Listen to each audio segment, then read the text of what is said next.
lot of people are very interested in what is going on in the window on the first floor of American Glass Reserach at 6:11 and 33 seconds p.m.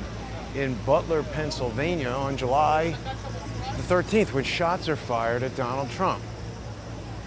Now, unrelated to any of that, there was a news item today. Maybe Eric Adams was saying he's going to get drones. Yeah, I think it was Eric Adams. There's a gang, a violent gang of 11-year-olds, if you can believe that or not. Eric Adams said, 11-year-old migrant gang attacking people in a wolf pack style, they said. New York Post said that. But I want to talk to everybody about this window. We've been talking a lot about it. There was some confusion at first. People saw some stuff in the windows, you know, a lot of shooting going on. So people are obviously interested in what's going on over there, but it seems like it's not muzzle flash. And for the same reason it's not muzzle flash, it's not an iPhone flash. I've said it many times, but I want to repeat it, not to argue with anybody, but just because it's a fundamental fact. When you pull the trigger of a gun and it bangs the little thing in the back of the cartridge holding the bullet and explodes the gunpowder that creates the explosive force that shoots it down the barrel of the gun out the front and whatever, you know, at what you're shooting at. I haven't looked at this in a little while. Let's go look at the thing that's in the movie Madagascar, or interpreted in the movie Madagascar. But the point is that explosion, I looked it up, and there's a scientific book. I posted it on Twitter. Somebody who is a ballistics, you know, somebody, uh-oh, what's going on? Is that a wedding? This used to be the polar bear arena, but I don't know about that glass thing. Anyway, this ballistics book, the name of which escapes me, I think I tweeted it.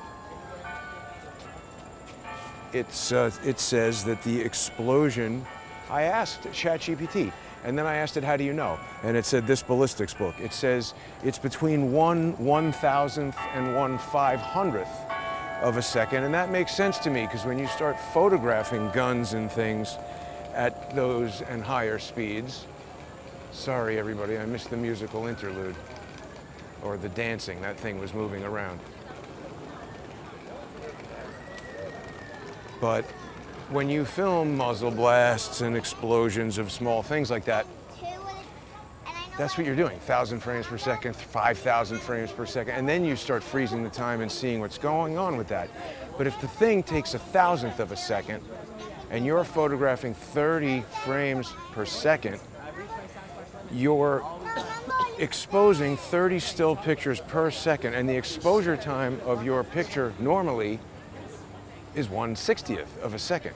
So that means there's a whole other 1/60th of a second per 30 segments of seconds where you're not photographing anything at all. And it's equally likely that this 1,000th of a second instantaneous event will happen during the time that you're not taking a picture, and you'll see nothing. So this estimate of 1 to 2 frames of motion blur, of muzzle blast, is it's just, there's no way around it. I'm not trying to upset anybody. Like I said, if somebody said, oh, you know, I think you could jump off of the Empire State Building and live, I guess maybe if you had some kind of wingsuit, or you know, maybe if you hit the wall and bounced off of a fruit cart, or you'd be in the hospital for 2 years and paralyzed for the rest of your life and technically live. So maybe, I don't think I would test it though. Not that there's any risk to testing this other thing. I just think that the likelihood of an outcome other than what I am proposing is so close to zero that it's, what's the word when something is so close to zero that it's not even worth considering? Anyway, you know, this looks like a giant bubble thing, but no bubbles. Where's the bubble person? Oh, he wants money. Well, you can see the bubble residue around the bubble pool. Let's make a bubble. or bubble. Let's make, well, maybe it's that lady. Oh yeah, she's got the bubble juice. I see her there. All right, well anyway, so the window.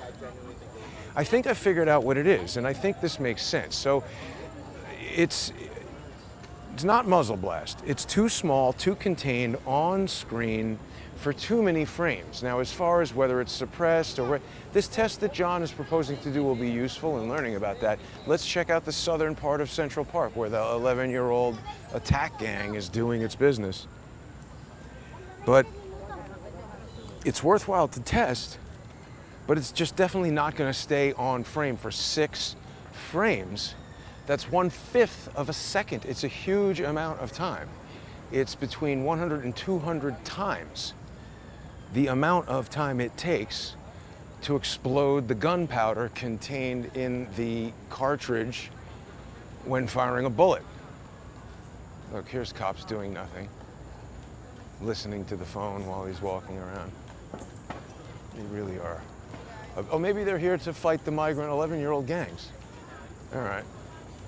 Well, I guess that's good then. Let them do that. But this thing is on screen for 6 video frames, and it's a lot. Let's look at it, shall we? People were saying, oh, you know, this is kind of deceptive or whatever. I had this tweet that I put up. Here's basically the lay of the sort of facts that we've been given, okay? We've got this window.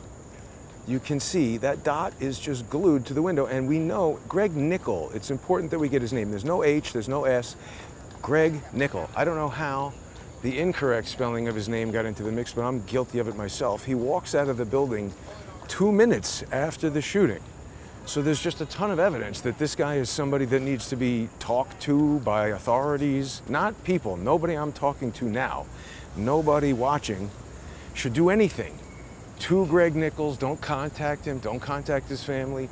You can look up public information on the internet. I'm not in charge of that. I'm just saying nothing I am telling anyone is a call to action, and nobody should do anything based on what I say other than sponsoring the show. You can do that on odyssey.com/@crowdsourcethetruth, crowdsourcethetruth.substack.com, and subscribestar.com, and patreon.com/crowdsourcethetruth. I really recommend that you do that. I appreciate that money is tight, and that's why I've worked very closely with Odyssey to provide what is the lowest monthly video streaming subscription that I'm aware of in the industry, just $3 a month and 58 cents for Odyssey. You see, the park wants people to know exactly what I want them to know. None of this crap. So thanks to everybody who's sponsoring the show. And last night we had a great episode with John Cullen where we were talking about this window, using the GigaSync to analyze it. See, there's a lot of people who are trying to participate. And when I say that, you know, if you comment on things that I'm posting and you send me things and you want my attention and you want to interact with me, I interpret that as somebody who wants to participate. So if you want to talk to me, I don't know you. If you going to waste your time contacting me in ways that aren't going to work, go ahead. I'm not trying to tell people what to do. I'm just saying if you want something and that something is to contact me, here's the way to do it. There's a bunch of people who have already figured it out and are doing it in a very helpful way. They send me, like this is great. One viewer was watching the show last night and we were talking about this dot in the window. The thing is glued to the window. I believe I have, is this it?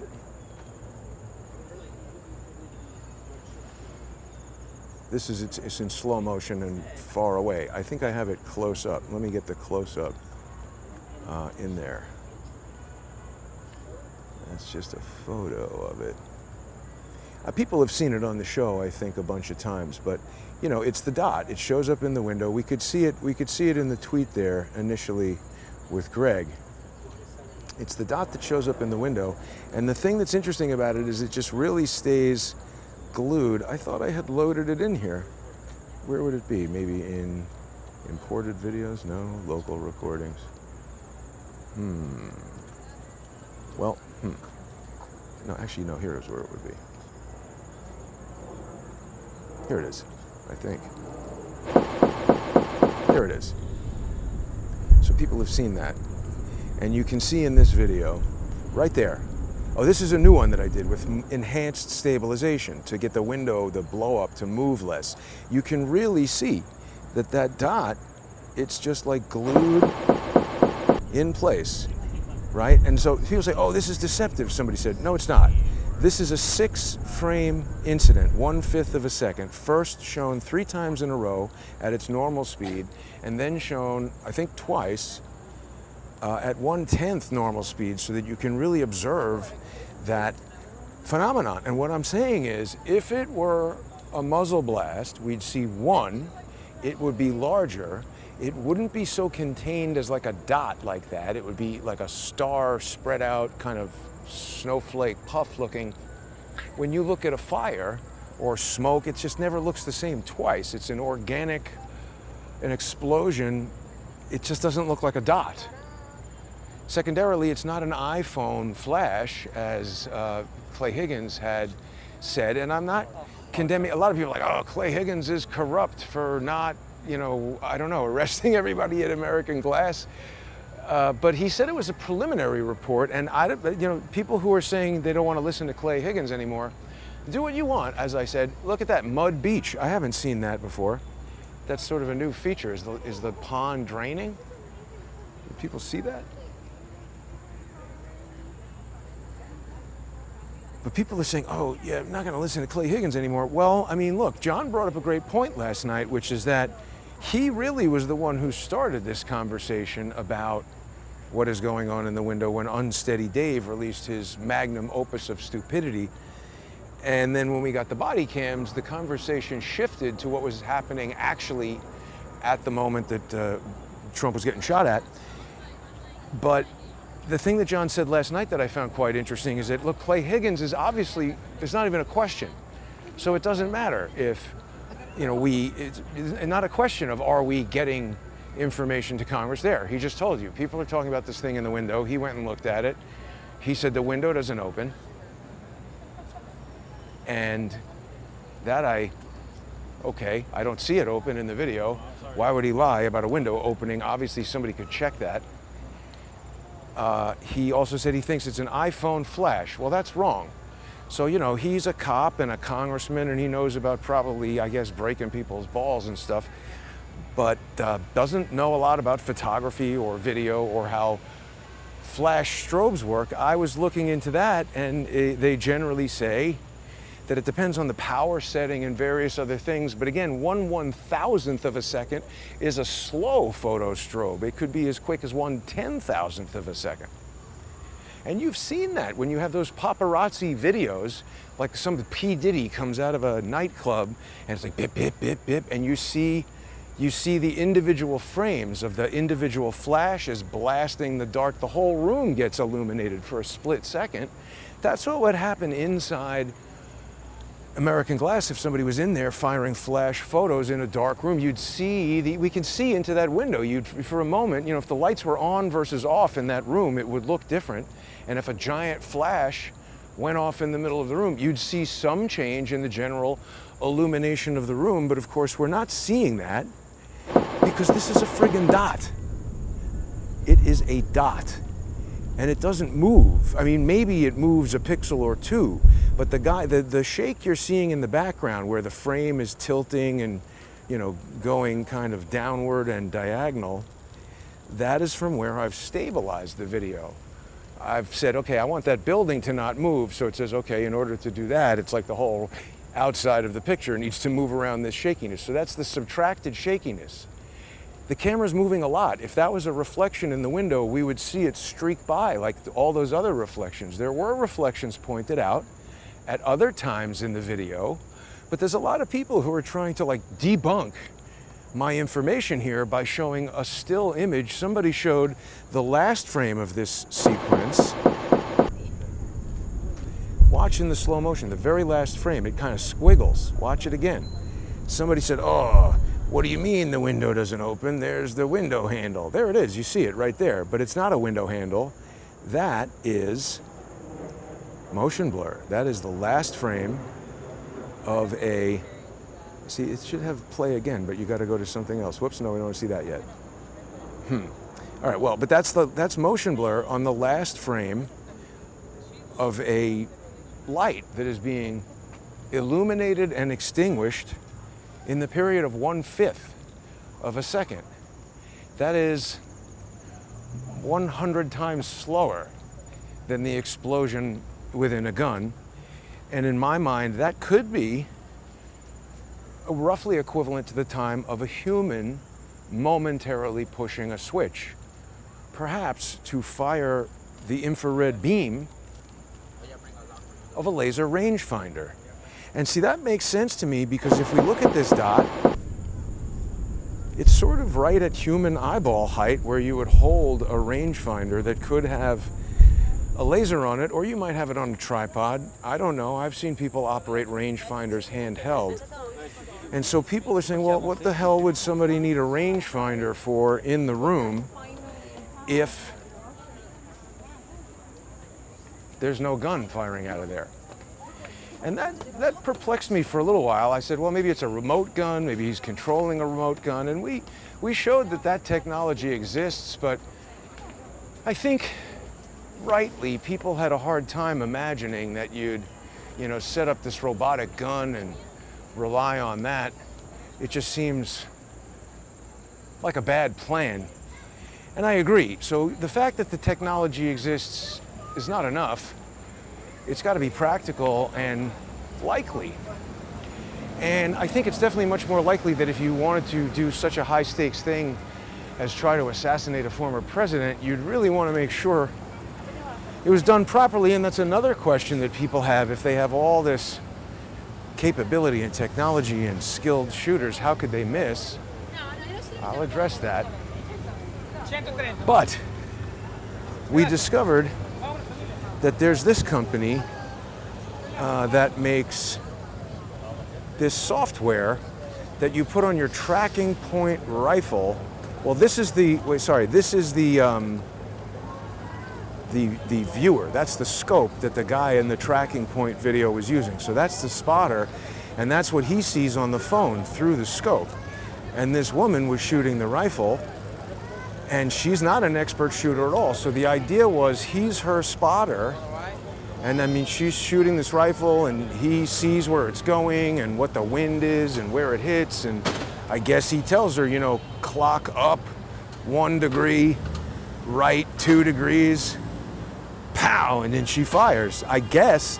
I don't know. I'm not a gun expert. I'm just looking at these videos and trying to discern what the hell happened. And then what happens is periodically people who do know a lot more about guns than I do chime in and tell me stuff. So this person that was doing a wonderful job at crowdsourcing said, yeah, hey, my husband was in the Army or whatever, knows about guns, and he says that thing is a whatever this brand is, monocular, Vortex, right? And it says it has a thing that you can put on there to put the red dot signal on there. That's their website that said that. Their YouTube video, the guy says that.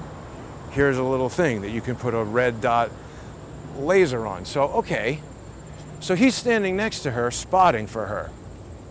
He's using a phone and an app with a GPS. The phone has the GPS. The app has, just like they know exactly where I am right now within a foot or a few inches or whatever it is. What if the guy in the room is the spotter for the guy on the roof or the guy in the second floor?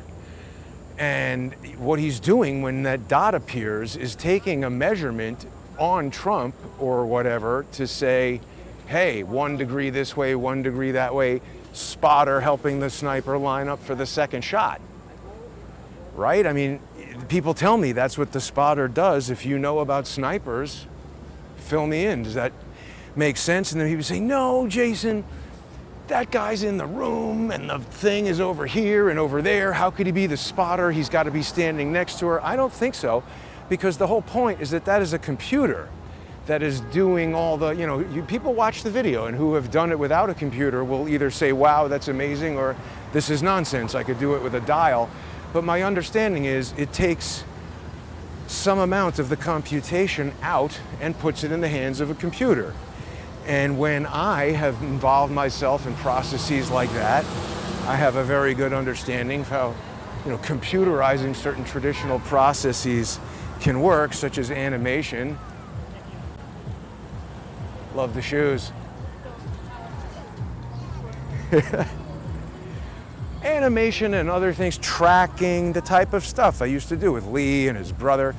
It does things like, if I have a GPS and a laser rangefinder and I'm in the first floor window, maybe the GPS in my phone knows where the other part of the software is and says, okay, the sniper is on the roof or in the window at these GPS coordinates, spotter is in the room with these GPS coordinates, shoot the laser at the target, bip, bip, I calculate a triangle and give the sniper the information that they need, and the second shot is coming. Is that what's happening out of the room? I don't know, but it sounds like it would make sense. They do shoot a lot of bullets at Trump, and maybe they say, hey, it's going to be windy.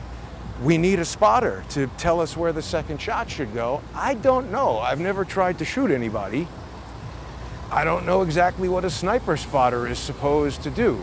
But in my mind, I was thinking, well, I mean, this guy's sitting there looking at statistics and facts and information relevant to the shot, dialing things and fixing things to make it easier to achieve the goal. Kind of strikes me as a first assistant in the camera department, who usually is, standing right next to the cinematographer or the camera or the director, depending on how you're shooting and what you're shooting. But of course, radios and Wi-Fi monitors and all that, sometimes the AC has to be up in a tree on the radio pulling focus. So is it possible to remote the spotter for a sniper? I don't know enough about it to say definitively, but I look at this software and this technology, and as I attempt to understand what the advertisements are telling me it's intended to do, I think I've figured out what is going on in that room. So if that's the case, and I hope people like Corey Mills and Eli Crane and whoever, and Klay Higgins, whoever else is investigating this, I hope they see this, and I don't know, they act on it. In my mind, the thing to be done is get this guy, Nicol, and just start asking him some questions, like in court, I can't do that. I'm not suggesting that anybody do anything other than Congress, or who, I was listening to Glenn Beck, which I don't often do, but it came up on YouTube, and he was interviewing Steve Friend, that FBI agent turned whistleblower, who I have to say I have a good impression of him. I generally don't trust anybody who has ever had anything to do with the FBI, but that being said, this guy, I don't have any evidence that he's ever done anything wrong, and everything he says makes sense. He was talking about is he Pakistani or Iranian? There's some guy who they said, oh, we arrested this guy because he was, plotting an assassination or whatever. And Steve Friend was saying that this is straight out of the FBI's playbook. He literally used that word. He said what I will call the playbook. And what he's saying is there's an agenda at the FBI. I mean, this is what I've been telling everybody, that they want to get rid of encryption software, and so that they can just back doors into everything. And he said that Lindsey Graham, I heard that when Lindsey Graham was saying that at the Senate hearings about how stupid the Secret Service is, that Lindsey Graham wants to get rid of encryption. He was talking like they want to make 256-bit encryption military technology and make it not available to civilians, like a nuclear bomb or something like that. You're just not allowed to have it. And that means the FBI and the cops could break into whatever civilian device, your computer, your phone, Apple, Google, anybody who's interested in cybersecurity in the least does not want this, but this is the Valerie Caproni FBI going dark agenda. That Caproni was the first, I don't think she thought of it, but she was the first one who ever started talking about it when she was the FBI general counsel, and she's certainly one of the most obese, disgusting criminals I'm aware of. And I'm not accusing her of being a criminal, I'm just citing the statements of the late John Conyers, ranking member of the Judiciary Committee, who he determined that Caproni had broken the law.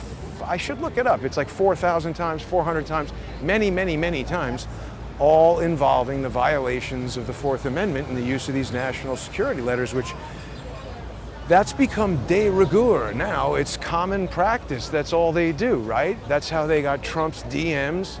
Elon Musk was pissed about that.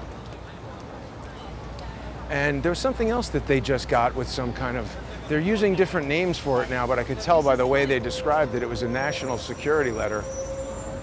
So, friend, yeah, I mean, he basically was saying that that's what they're doing here. And that's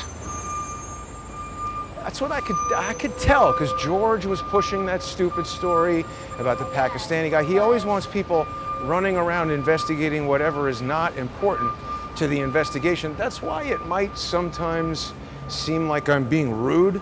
I don't mean to do that, but there are a lot of social engineers who come at me, and if your approach is similar to theirs, you could be easily mistaken for one. And by that I mean anyone who's like, why isn't Jason investigating this?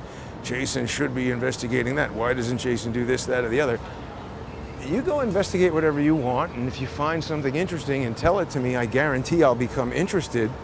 But I mean, I'm not a wedding DJ here taking requests for stupid things to investigate. And I don't mean to insult people who offer stupid suggestions, but smarten up or just sit back and watch.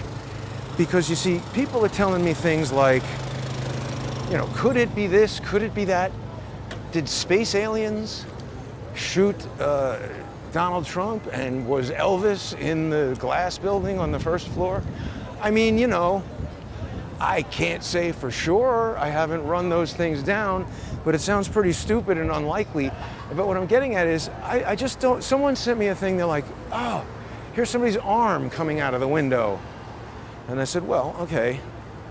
So first of all, that is not in the moment when the shooting is happening at 6/11/33. So it's just not even relevant to anything. And secondarily, it's not on the police body camera video. It's from unsteady, unethical, stupid Dave. And the reason why I'm just not even interested in looking at anything from that video, any screen capture, anything at all from that video, is the same reason that I arrived at the first week we were dealing with that guy. It came to my attention that there was an eyewitness who had shot a video during the shooting outside American Glass Reserach, and that it was this guy, Dave Stewart. He had a TikTok version that had been released with text all over it and his social media handle on it, and I didn't mind that, except it was posted at 50% of its normal resolution. It was not full HD, and it had been transcoded. It had been recompressed in a way that makes it blurry, less sharp, less detail, confusing artifacts appear. And so you're basically looking at nonsense when you're looking at that video. You're looking at artifacts like, so somebody said, oh, this little wiggle here is a door handle. No, it isn't. Okay, and so I'm not saying, oh, I'm too good to look at Dave's video. I'm saying when I asked him if he could release publicly his complete original camera file, I was doing that not because I wanted to do anything other than use it to compare against all the other videos and have a known quantity that was his most original file in a known place, like a Google Drive or a Dropbox or whatever. And I'm saying, give it to Congress, give it to Tom Fitton, give it to, what's his name, Chris Martenson. You don't have to give it to me. If he doesn't like me, I just want to know that that file is there and be able to look at it. And I didn't think his excuse was honest. He said he was making a documentary, so he didn't want to release it, and I just don't trust the guy. So the possibility that things have been added to the video cannot be excluded. So I don't want to look at an arm coming out of the window. If you have that on a police body camera video, I'll look at that. And people say, oh, you trust the police? No. But if you get into court with a police video and it's determined that it's been doctored, then you have a pretty serious case on your hands. If you get into court with a video from stupid, unsteady Dave and it's determined that it's been doctored, you're a dick. And you get kicked out of court and nothing happens. So I'm relying on the police body camera videos because they are the closest things that we have to evidence, and you can bet that they're going to be authenticated in Congress, in court, in civil cases, in criminal cases, and so we're wasting our time. If people just want to idly argue on X or make, videos that get lots and lots of views on YouTube, sure, go crap around with Dave's video, go make screen captures that we don't know where the video came from, we don't know what the original source is, and we're looking at a single still frame from a sequence of video that is more misleading than it is illuminating. I'm not trying to complain for people, I'm trying to help everybody understand what's helpful and what's not, because we're getting real close to a point where people who are not contributing in a way that's helpful, I'm not trying to be a jerk, I'm just saying there's so much information coming at me, I just don't have time to look at nonsense. So either you're going to be wasting your own time, or you got to organize material in a way that makes sense and look at material that makes sense. If you find something that you think is interesting, and it's what I'm describing, a bad quality video that doesn't have time code on it, that you can't easily determine right away where it came from, and by that I mean if it says Butler Police, body-worn camera, 12-2-110, we know where that came from. You can go back to Tom Fitton, back to the Judicial Watch body camera release, and that's like a known quantity. I was actually very disappointed to see that Judicial Watch released a edited compilation of stuff that made no sense to me, because all those videos have already been released, and 3 or 4 people sent it to me this morning saying, oh, new video release. So see, that's what I am trying to do. I'm trying to disambiguate the materials that we've all been looking at, because it's become a mess. And I think that that is what the people who don't want this crime to be solved are trying to do. That's what they want. They want George to tell you, here's the wrong water tower, go investigate the van, go investigate the Uric Armory, what's going on in the vents. People want me to, is it possible someone's shooting from the air conditioning vents? I mean, it's possible that Elvis and the space aliens are doing something, but what evidence do we have that somebody is shooting from the vents? If you have a video of someone in a vent, and people say, oh, well, the police blocked off the vent. Yeah, but there's also an air conditioner right there that somebody could, they want to keep people off the roof of this building. Obviously, lots of people are coming to American Glass Reserach. Look, something's going on at Back to the Future. This sidewalk is busted up. So I don't mean to be railing, because like I said, I did start with a good example of how somebody helped me with crowdsourcing. I'm saying I don't know about guns. If you're married to somebody who is in the Army, who can look at the thing and say, yeah, that's a Vortex, whatever, and then send me the website, that's super helpful. That's exactly what I'm talking about. It's advanced our knowledge. That helped me figure out what's likely going on in the room. People who are telling me to look in the air conditioning vents, who the hell is talking about the air conditioning vents? I'm not saying don't look at it, you go look at it. I'm not like Nate, what's his name, Klopp? I'm not like that guy. I'm not saying, no, you can't look in the air conditioning vents, get over it. Look in it all day long, all you want. I don't give a shit about it until you find something in there. Don't tell me to go look at it. That's social engineering crap. And so if you get a rude response or if you get blocked, that's what's happening there. People can see what happens when you send me good information. It gets featured in the show. It moves the hypothesis forward. This makes a lot of sense. Every piece of technology that I've described would work unless somebody can explain to me how it wouldn't. It would leave the type of artifact that I'm talking about, that red dot in the window, for 1/5 of a second. Not 1/500th, not 1/1000th. 1/5 of a second. 6 video frames as recorded at 30 frames per second. Those criminals want to draw my attention and get on camera. I call them criminals because this is counterfeit material that they're selling, and they're undermining the economy. I'm sure none of these guys pay tax. Rolex available. These are all junk. Stolen stuff, of course.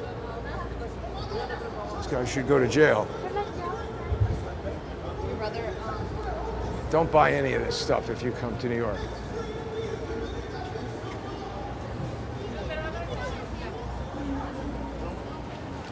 So that technology all makes sense. Having a spotter in another room and locking everybody out of the building so that they don't understand what the hell he's doing makes sense. You see, it also makes sense to me because we've heard so much about a rangefinder. And, you know, it's the kind of thing where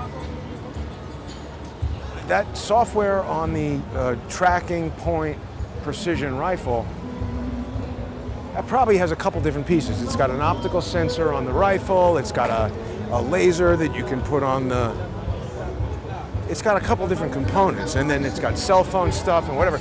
So if one of those components, when they spend all this time telling us that, they found a rangefinder, my first question is, would somebody making a 130-yard shot, would they need a rangefinder, particularly if they didn't have a spotter with them? What's the shooter doing with the rangefinder? Don't you just go up there, look at Trump, point the gun and shoot? Why do you need the rangefinder? It almost feels to me like somehow a component of this electronic gun that was a rangefinder or looked like a rangefinder or was part of a set of equipment that made up a rangefinder got left somewhere that somebody who wasn't involved in the conspiracy saw, and they had to improvise and say, oh yeah, this was this guy's, like it accidentally got seen and they planted it on him or something like that. It just doesn't make sense to me. And there's certain things that they've been telling us all about. The FBI wants to tell you about drones, but we have no evidence that a drone was flying. They don't want to tell you, they burned up the dead guy. Don't want to tell you about that, but they're ready to talk about drones. What the hell is going on here today?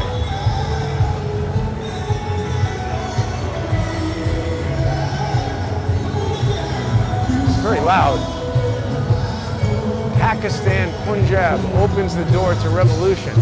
Nawaz Sharif, IT City. No thanks. You gotta be kidding. So we have some kind of rock concert happening.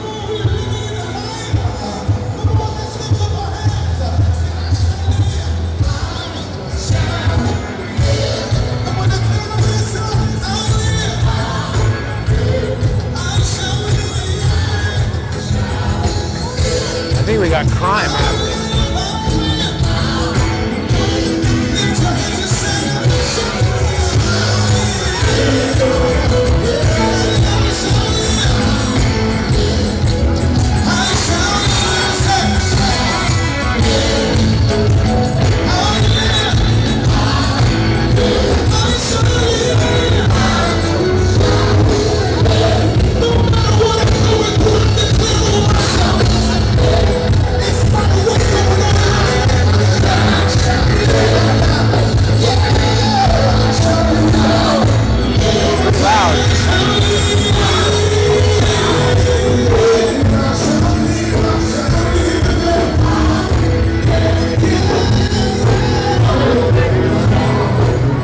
Pokemon.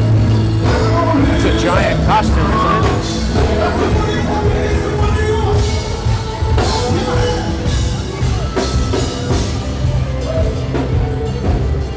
It's pretty loud. Anyway, yeah, this hypothesis makes sense to me. I haven't seen anybody's arm coming out of that window. I'm not hunting around Dave's stupid video to look for artifacts. I mean, they've had a month. They're also telling us other things today. There was something else they told us today that people were telling me, what do you think about this?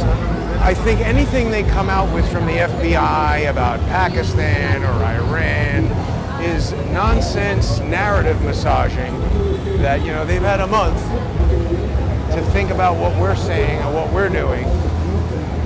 They had Nate Klopp and his band of idiots. That was actually primarily, I think, Gary and his band of idiots, although I don't have proof that those guys are affiliated. The time proximity when they all started messing with me and John caused me to think that. I could be wrong. You could look at the same facts that I saw and you might come to a different conclusion.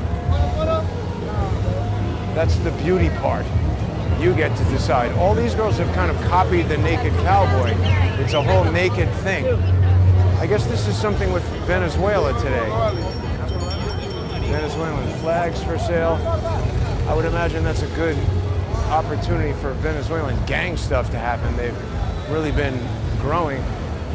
Here we have Spider-Man, Mickey Mouse, all going to work. Stealing the copyrights of other, I don't know. I mean, if I was the CEO of Disney, which is an asshole company, that's their, here's the naked cowboy. Let's talk to the naked cowboy about Trump assassination. Naked cowboy, what's happening, bro? How are you? What do you think about the Trump assassination attempt? Let's see. It's election time again, my friend. Donald's ship is coming in. We're taking back America. America first, it has to be. Maximizing our liberty. We're taking back America. Naked cowboy. You need a president by your side who stands up and says, fight, fight, fight. Sounds like a good idea to me. Thank God for Donald J. Trump, my friends, making America great again. Taking back America. I'm mixing up my two. Thank you. That's all right. Thanks, Naked Cowboy. How can people find you online? Well, they can just come outside and find me right here. But I'm nakedcowboy.com. Always here. Thanks, Nate. See you soon, man. Good to see you. Thanks. Naked Cowboy. There we go. World famous. Oh my God, there he is in the snow. I've always told people he's out in the snow. I don't know how he does it. But here you go, at the Naked Cowboy. And then on TikTok also, the Naked Cowboy, so people can follow the Naked Cowboy. It's pretty funny. I tell you, that guy has been there a long time. This lady seems like a new arrival. Uh-oh, she's aroused. It's a dangerous thing to just fall asleep in the middle of the street in New York. I don't recommend it. But it's also a little bit dangerous to walk around checking comments as I do that. But I'm curious, what do people who know about guns think about this? Is it sensible? Is it possible? Would this technology work?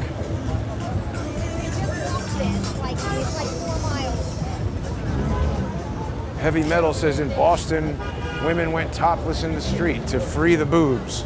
Oh, we're getting a little radio interference. It's not entirely surprising in the middle of Times Square. I hope the broadcast doesn't get disrupted, but you know, when that does happen, people can always see the full broadcast on odyssey.com/@crowdsourcethetruth. Another technological advantage it has is that I can fix videos that have problems. Can't do that on YouTube. You got to make a new link, and it introduces all kinds of problems. So Odyssey is fantastic. It's become the largest, even the free subscription is totally free, and you get access to the largest repository. Holy crap, is that kid's mom? I should have had the camera facing forward. It's the largest repository of crowdsource the truth videos on the internet for free. Plus, you could sponsor the show for only $3 a month and a 58-cent Odyssey fee. It's the most economical way to access crowdsource the truth legacy videos. But what do people think? Anxious to see the simulation going on. Remember the last time in New York City felt overwhelmed. Simulation? I don't understand. What do people who know about guns think? Is this possibly... I noticed that Mike Adams, the health ranger, has followed me. It would be nice to put the past in the past. I apologize, Mike. We can talk about Paul Cottrell in the future, but if I can provide information that's useful and he can provide information that's useful. Again, my goal is that there's an investigation that kind of hasn't begun yet or is just getting underway.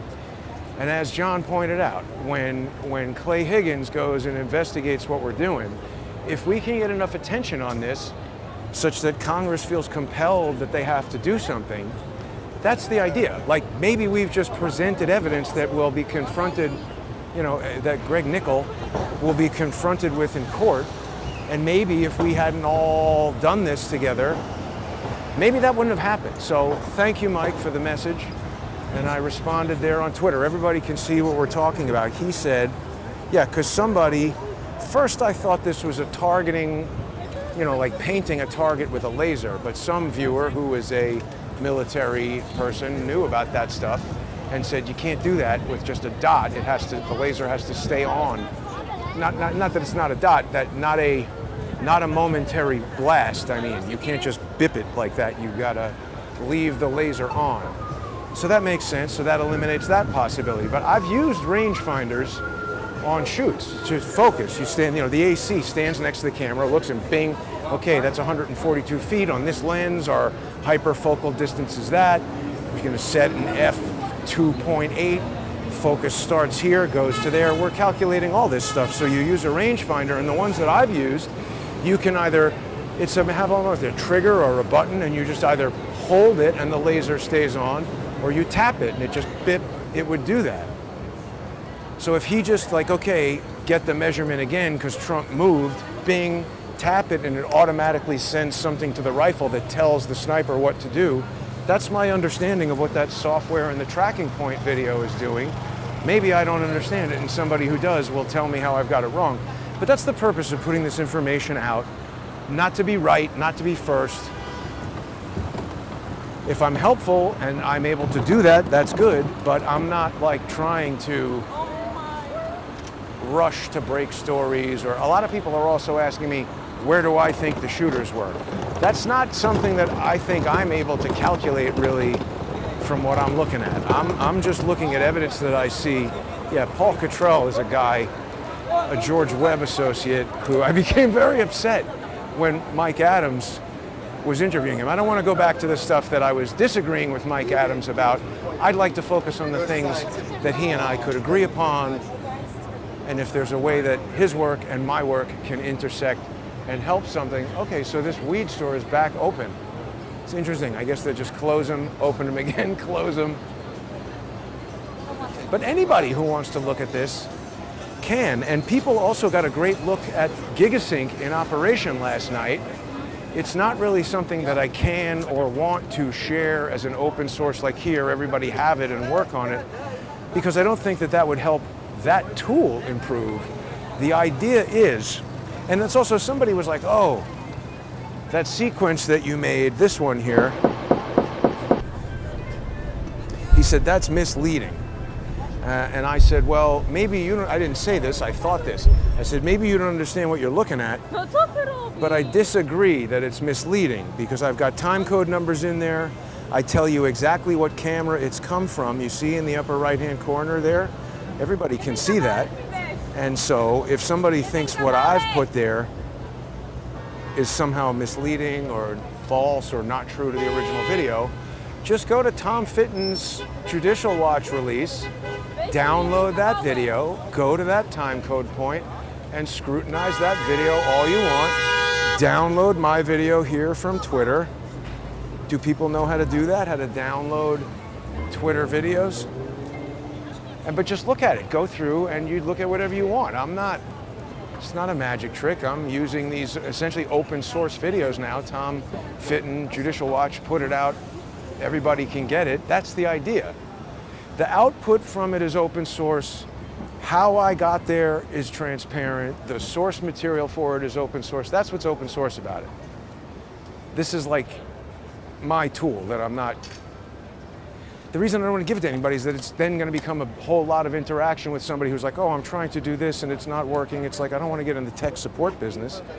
People who find things. So this is another good example. Somebody watched the show last night and they said, hey, you guys were talking about that moment where the same officer, this guy, he's like the Roger Deakins of body cameras.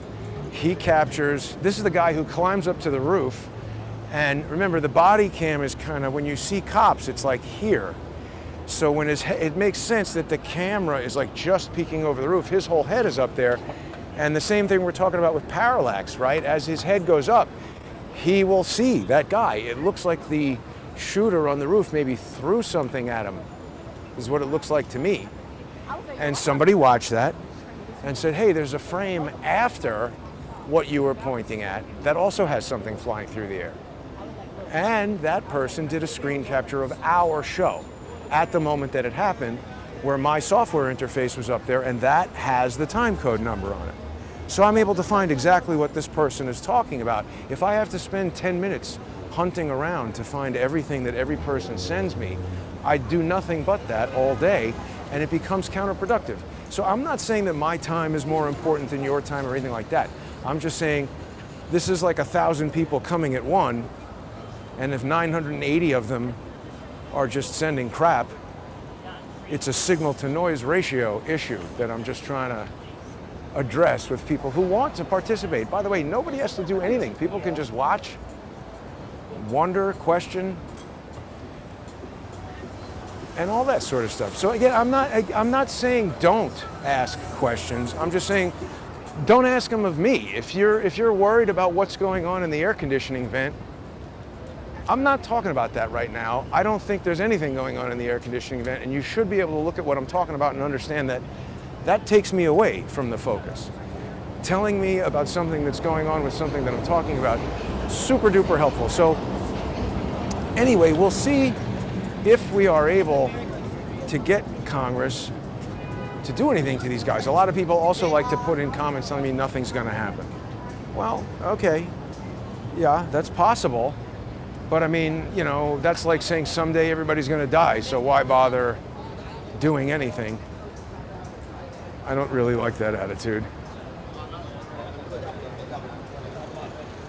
Geofencing. Well, that's the other thing, right, exactly. Congress, or I don't think the FBI is, oh, that's the other thing that Steve Friend FBI said that I wanted to comment on that I thought was very smart. That's what I mean. I mean, he's saying things that make it seem like he's a legitimate, honest guy, and I don't know him. So, I mean, I think I spoke to him for 1 second maybe when he was testifying in Congress there, but I think he's being honest. He said that he has no faith in the FBI to investigate this properly. I agree with that. But he raised the point that the Pennsylvania State Police could do something. And I mean, I don't know, who knows if they're a legitimate law enforcement or equally as corrupt as the FBI. But that struck me as a good idea. Like maybe there's a district attorney or state police detective. I don't know how that works. People who are in the Pennsylvania State Police or know about cop stuff will have a way better idea about that than me. More stolen, counterfeit stuff. Criminals. So Weed World is out of business still. I guess I don't know why that other place is allowed to open. How the mighty have fallen. Weed World was once all over the place. Now, shuttered. Or maybe those guys are selling weed. Ha. It's interesting. I wonder, these landlords who gave leases to the weed stores. Hey, what's that over there? M. Night Shyamalan. He's a movie director. Why does he have a storefront? Let's look at that. Oh, it's got to be an ad for his movie. Yeah, it's an ad for an M. Night Shyamalan movie. That's the guy. Oh, these guys are selling DVDs. That's the guy who made I See Dead People. What's that called? Sixth Sense. Yeah. All right, so we're out of the 11-year-old gang neighborhood. Let me see if I can get back to the comments and see if anybody has anything to say. Has anybody ever used any of that kind of rangefinder, cell phone, iPad, phone, sniper software? Yeah, right, Mike. Mike is like, let's keep hunting for Bigfoot. I mean, that's the thing. I see people sending me things from the body cam videos that have been like uploaded, downloaded, captured, retranscoded. It's like, why are you doing this? Just get the original video and let's talk about the original video. Not because I'm picky, but because you're looking at things that aren't there and you're missing things that are. Hopefully people will see this information and somebody, I call the company, I'll call the company, well, they might not want to talk about it. Somebody's going to know how that stuff works. As far as what it looks like it's intended to do, what I'm saying and what I know math can do in those kind of computer programs, I don't think the fact that the two guys are in a different location matters if you have a precise GPS location and a computer that knows how to do math. Am I wrong? I could be wrong. Snipers use rangefinders. No, I know, but it's not just the rangefinder, it's the concept of the remote spotter, where the spotter is in the room and the sniper is either on the roof, so he's illicitly helping the guy on the roof, or it's somebody in the second floor, or maybe the video with the arm coming out of the window is real, and somebody should, instead of sending me some decimated piece of crap, use that energy to convince Unsteady Dave to release this original file or be relegated to history as a shyster who was just promoting edits of bad, non-evidence videos while there were murderers on the loose, just like suppressors, right? Yeah, no, I'm not questioning if they use them or not. Oh, so you're saying the guy on the roof would have a rangefinder even for 130 feet? That's what I'm saying. Street Ghost says 150 yards, no rangefinder needed. See, I also know that because when Cullen and I went shooting in the desert, I can't remember if it was 100, I think it was 300 yards. We have to ask Cullen, but I made some shot that he and other people felt was quite impressive, and I didn't use a rangefinder. We just had a scope and like some target. He had a styrofoam head all the way down there, and you see it in the scope, and just look at it and shoot. Didn't have a rangefinder.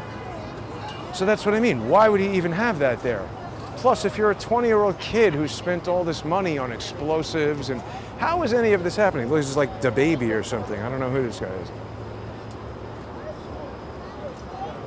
Right? Isn't that a weird, it's like a circus clown or something.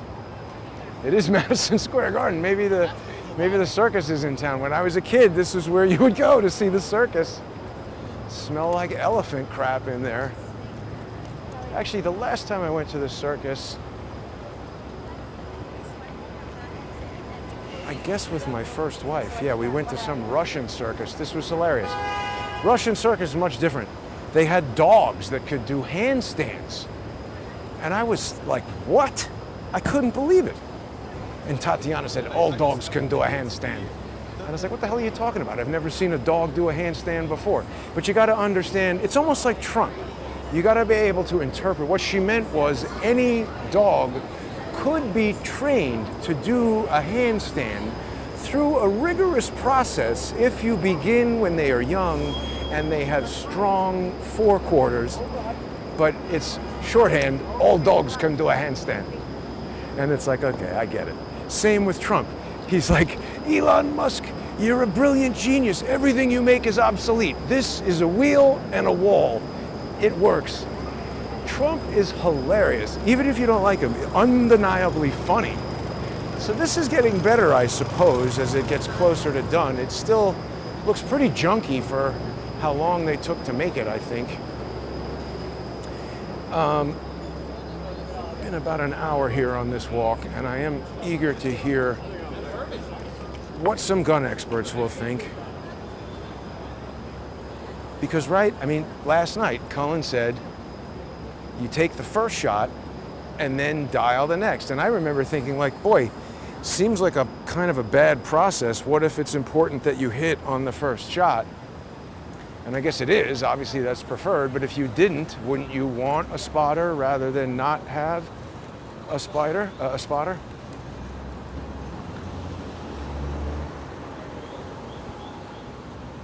It's hard to follow the comments here. Jane Doe says, give up on Dave, he's not getting. That's what I mean. I have given up on Dave because he's not giving up the footage. And I did that basically the first day, but other people then insisted on continuing to look at and talk about his nonsense. And so last night I said, this is the one and only, because we looked at that whole deceptive social engineering video that Nate Klopp made to kind of crap on John. And what we did was we looked at the fact that Nate was showing you events, everything that happened not at 6/11/33 and wasn't what I was talking about. And yes, there were headlight reflections in the window. There's reflections from the headlights in the window on this same police officer's body cam a few seconds before or after this event of interest, but that's not what we're seeing in the window at 6/11/33, because as I demonstrated last night, as the officer moves past the window, because the reflection is of a distant object, we get parallax as he moves by. Let's see if we can demonstrate it here. See, look at the lights inside the pizza place. And as I move past, no, that's not good because they're not pressed up against the window. See that light that's right next to this vertical bar? I move a little bit this way and it moves away from the window. So that means the dot that we're seeing is very close to the window pane, to the vertical side of the window pane, because there's no parallax as we move past it. It's like right up on the window practically. And if something was a car all the way reflecting from far away, there's even more parallax than that. So that thing stays in the position that it's in because it's close to the window and it's stationary in there. It's like the pointer of a rangefinder on a scope being used by a spotter who probably has an iPhone with him that is able to calculate the differential in his distance and the shooter's distance and immediately send whatever calculations the shooter wants to the shooter in a way that's intended to right the aim on the target. And also, to answer the question that I said I would address back up there at Central Park, if they had all this technology and all this wonderful equipment, how did they miss? My first thought is this is complicated. Something's gonna F up. Somebody just almost got hit by a mail truck, and that's not good. So for instance, what if the shooter put the cell phone down and readjusted himself 6 inches, and now the cell phone sends a calculation to the rifle that's off by some amount that causes him to miss? I mean, frankly, this would explain a lot. And also, the other piece of evidence is, we know that Greg, what's his name there? He is first guy out. First guy to leave the building at 2 minutes later. So what's he doing in the building? All this stuff about vents and whatever. How do you get out of the vent and out of the front door in 2 minutes? 2 minutes sounds like the amount of time to pack some stuff into a bag so nobody knows you just had it out. Look around the room, make sure everything's okay, and calm yourself down and casually walk out of the front door. I don't know if you're going to be able to make your way out of the air conditioning vent and out of the front door in 2 minutes. So I mean, I'm not trying to crowdsource all the wild, insane speculation anybody can think of. I'm trying to stick to the things that we know are facts. And I mean, anybody's like, oh, the cops, you don't believe the cops. You just got to be thinking about the whole process of how could something possibly happen and how do we get as close to that as we can? And that is by relying on evidence that can and will be authenticated and not, I don't know where these shooters would be. I just know we got a red dot locked to the window for 1/5 of a second, and there's only a limited number of things that it could be. And out of all those things, there's only a limited number that would make sense to be there at the precise moment that a bullet is fired. This guy's an idiot. And the best one seems to be a computerized rangefinder spotter deal like this tracking point precision thing. And by the way, I'm not blaming that tracking point precision rifle company. I don't think they have any idea this happened at all. I mean, you go buy that, they don't, they have no idea what you're going to do with it. But anyway, that's the hypothesis right now. If somebody has figured out some aspect of it that's wrong, please tell me, send me a DM or, get onto Twitter there. But you got to have evidence. Don't just tell me no. Don't just tell me no, it isn't. I don't agree. You're going to have some evidence because I've been scrutinizing evidence for quite a long time. Oh. And not just guessing and making stuff up. So thanks for watching, everybody. Yeah, at JG_CSTT to follow on X if you aren't. And become a sponsor, please, on odyssey.com/@crowdsourcethetruth. It's the most economical way to sponsor the show. You get access to a huge sponsor-exclusive library. It's also got, Odyssey has their new decentralized, censorship-resistant technology. And there was some issue in the transition, but it seems like it's been sorted out. I was working with their tech support people. They're very, very helpful. And people who've been watching the live streams the past few nights have been telling me it seems like the problem has been resolved. So that's good. They're very responsive, unlike so many other companies. Please support the show on Odyssey. It also supports Odyssey, and we need these alternative technology companies that aren't YouTube. You can also sponsor on crowdsourcethetruth.substack.com or subscribestar.com or patreon.com/crowdsourcethetruth. And remember, on Patreon, I think you can get a 7-day free trial. So if you are wondering what the sponsor exclusive material is like, you can check that out. Thanks for tuning in and have a great night. It seems like it's about to rain. Better get inside. I wonder what she thinks of the assassination.